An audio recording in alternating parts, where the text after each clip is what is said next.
Greetings YouTube, my name is KarQ and Overwatch Mobile has just been announced publicly. I did get to play this game. No, I'm not sponsored to cover this or anything. I just wanted to cover it because I thought it was a little interesting and I actually thought the game wasn't that bad. Go through this article very briefly. We'll watch the 3-minute little trailer video together and I'll give my my honest, unpaid thoughts on the game. So, development update Overwatch Rush from the Overwatch Rush team, February 24, 2026. That's the name of their game, not Overwatch Mobile, even though it technically is. Welcome, heroes. We've got something new to share. While it's still early days, we want to share updates on our progress throughout the development process. Today, we're introducing Overwatch Rush, a new top-down hero shooter designed specifically for mobile set in the Overwatch universe. Overwatch Rush is being developed by a dedicated team at Blizzard, separate from Team 4. Team 4 is the official Overwatch team, all of whom have deep mobile experience. Team 4, one of the developers who are making the game that you guys love and play, or hate, I guess. Team 4 remains fully focused on Overwatch, which will continue to bring exciting and fresh new experiences for PC and console players in its recently launched Season 1 and beyond. So, Overwatch Rush is an entirely new game, not a port. That is very important. That is something that I asked them and talked to them about when they let me try the game out early. Built specifically for mobile players. As we prepare for testing Overwatch Rush in select countries and regions, check out our official Discord servers for updates on the game. Yes, you guys can go here and I think you can enter beta testing, or I don't even call it beta, alpha, whatever, early development testing for more feedback in small groups. So definitely check that out there. While there remains a lot of work to do, we're eager to see how players enjoy what we've built so far and to hear from them on what we should focus on in the coming phases of development. Our mission is to continue to expand the Overwatch universe by bringing fresh new adventures to players across all platforms. We'll continue to keep you updated on how things are progressing the Overwatch Rush team. So when I got a chance to try this for the first time, the first thing I said was, I already know the culture in the West, and you guys probably who watch this video, is gonna bring up that old Diablo meme from BlizzCon. Anybody here got phones when they announced Diablo Mobile? Because I was like, oh, the big announcement at BlizzCon, and people were disappointed. I'm actually glad they're kind of like doing it not at BlizzCon. I was scared they're gonna make some grandiose thing for the first time there, and that would honestly just be like, did you guys not learn your lesson from the Diablo thing? Come on. That being said, outside of the whole thing, I played this game. This is a 4v4 game, and it is fast. It's literally called Overwatch Rush, and they were not kidding. These games were 1 to 3 minutes at most. This is quite literally like perfect if you like to poop for 3 to 5 minutes, 1 to 3 minutes, or even longer. You can even play 2 games. You can C9 from the toilet. It is a 4v4 game, and it honestly, when I played it, it reminded me a lot of MOBA top-down games, like Heroes of the Storm. In fact, the mode that I was able to try early was Control. So you can see you're actually playing on Busan here. They actually have a Heroes of the Storm mode similar. I think they called it Nano Rush, but it's the one in Heroes where you had like doubloons and you collect them and you deposit them in a bank and you got to drop like 100 coins to win. I forgot how many I had to deposit to win in the Overwatch Rush version that I played, but when I played it, I was like, this reminds me of HOTS, and it's 4v4 and it's pretty fun. It actually ran pretty smooth. I think I played it on like an iPhone 14 and it was already very smooth there. I don't even know what iPhone we're on these days because I'm team Android. I'm on an S23 for Samsung right now. All the buttons here are pretty good. You kind of just like use your left thumb to kind of maneuver the character like normal. And then when you hold and you put your thumb down onto like the aim, so this is Soldier 76, you kind of like put your thumb down and then you like point in a direction and he'll just start shooting in that direction. If you let go and you tap like the Helix rocket, then he'll fire the Helix in that direction. Heel pad, visor, genuinely not bad. And all the heroes that were available are pretty much like the core Overwatch 1 heroes. It was like Mercy, Soldier, Tracer, Reinhardt, Reaper, Pharah, etc., etc. But honestly, it was pretty fast paced and good. Okay, so we see some Tracer here.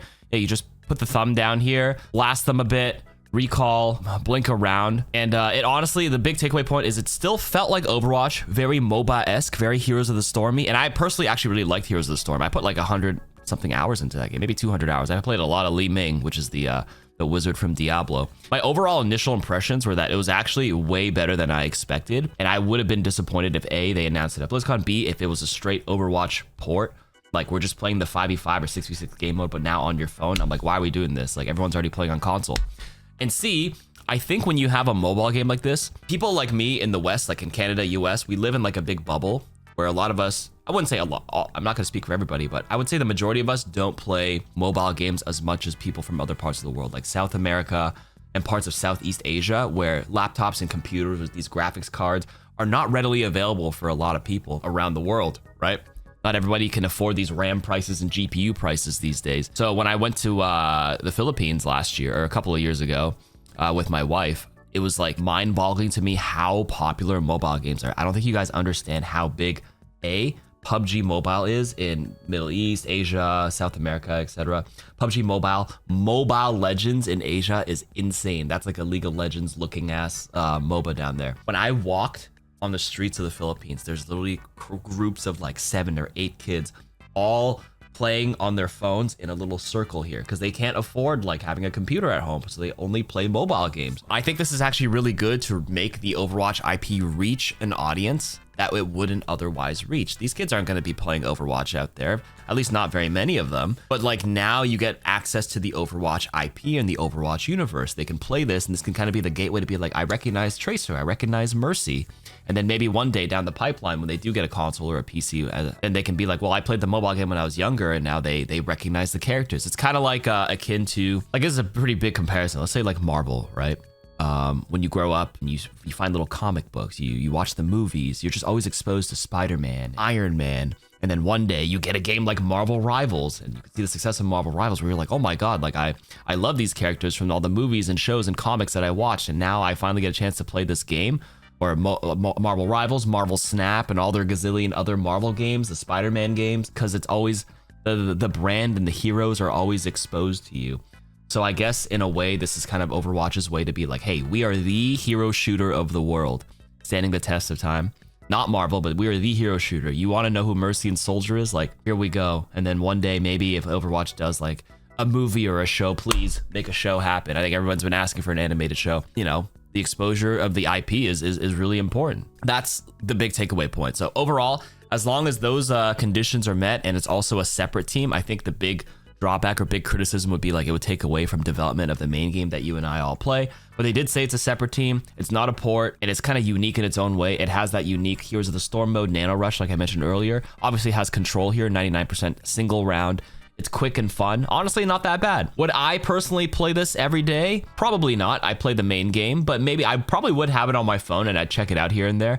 I'll see. I'll never say never. But yeah, it looked pretty good when I played it. They actually had some pretty, they had a very bare bones starter shop that I looked through as well. Changed the characters to chibi-fy them a little bit. They don't look exactly like your PC version. You can tell they're like tiny mobile looking caricatures, miniatures, chibi-ish versions of the heroes, but they look cool. And they have like their own unique shop and stuff. And we all know people love Overwatch skins. So I feel like this game would actually sell pretty well in the sense that there's a lot of exclusive mobile skins that would work too. I will also say, I think a big thing, if you really want people like me, and I don't know if you guys would download the game, is that if you do some sort of tie of the mobile game to the PC game, I'm not saying a port, but like some sort of incentive to connect both accounts. For example, when Overwatch 1 came up with Heroes of the Storm, you had to get the Oni Genji skin on Overwatch by playing Heroes of the Storm. And yeah, some people were annoyed, be like, why do I gotta download Heroes of the Storm to get the Genji skin? But low-key, that's what got me into Heroes of the Storm. They forced me to do that. I wanted the Oni Genji skin in 2016. They made me play Heroes of the Storm, and I'm like, you know what? This game's kind of fun. And then I ended up putting 200 hours in it, and I bought some skins in that game. So that pipeline, while it may have some resistance, may genuinely work to bring some players to at least try the mobile game. A quick game to play on the bus, on your commute to work, on the toilet. But anyways, like maybe just like a single incentive skin or something if you connect your Overwatch Mobile account to your main Battle.net account on PC or console and you play a mobile game, get an exclusive skin and it works back in the other game. Something like that could work. But anyways, we'll link the trailer and the article here in the comments, but that's my thoughts on Overwatch Rush. Interesting to see that they're announcing it very now early in a small article. I actually think they're trying to avoid a big announcement for that reason. This was 4 days ago. It has decent views and it's an unlisted video, which means people are finding this exclusively through a link. So not an official announcement, but word of mouth right now is starting to spread. So I think if you do want to join their Discord server to try it early, you can. But yeah, that's it. That's Overwatch Rush, Overwatch Mobile, not Overwatch 3. Okay, bye.